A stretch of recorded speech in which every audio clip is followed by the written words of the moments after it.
Once upon a time, there was a lovely village called Maryland where people lived in harmony. People here shared their joys and sorrows, living together like one big family. In a small house in this village, Joseph lives with his wife Rosie. Rosie is lazy and often avoids work. Joseph usually cooks his own meals, and every other day, Rosie pretends to be sick and lies in bed. But today, Joseph is very happy. He tells his wife, "I have invited my parents for lunch tomorrow. Please prepare a delicious meal. It's been a long time since we met, and I am looking forward to seeing them." Hearing this, Rosie controls her anger and says, "Okay, fine. I will prepare the meal." The next morning, Joseph heads to the market, thinking about the work he needs to do in the fields. He plans to bring groceries for his wife to cook a special meal for his parents.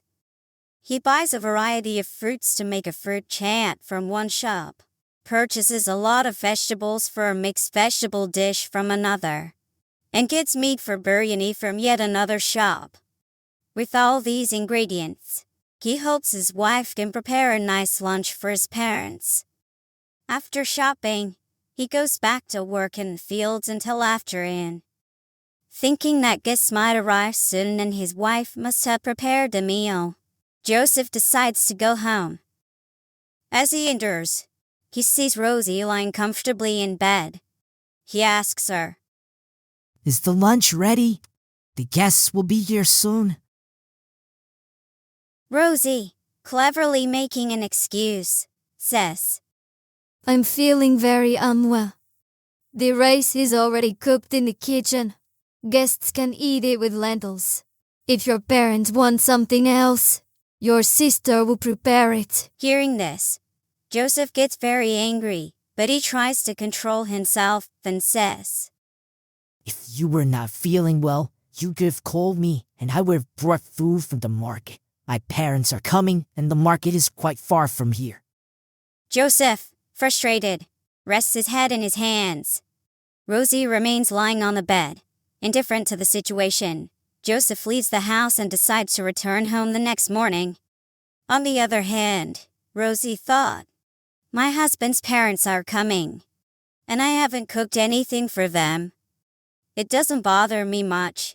If my parents were coming today, I would have made them a meal." With this thought, she got up from the courtyard and went inside her room, where she lay on the bed without much concern. A short while later, there was a knock on the door that opened towards the outside of the room.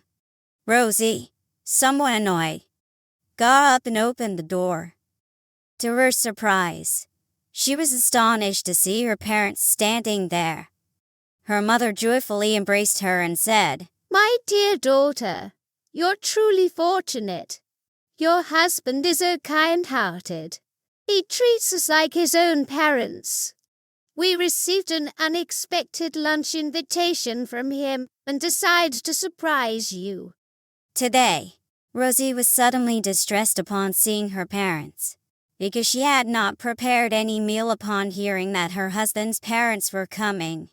She went inside her room and, feeling concerned, quickly called her husband. "Joseph, why didn't you tell me that you invite my parents for lunch? Please bring food from the market." Joseph was sitting near the village entrance, but he used the opportunity to teach Rosie a lesson and responded, "Sorry, Rosie. I went to the city to buy seeds for the crops.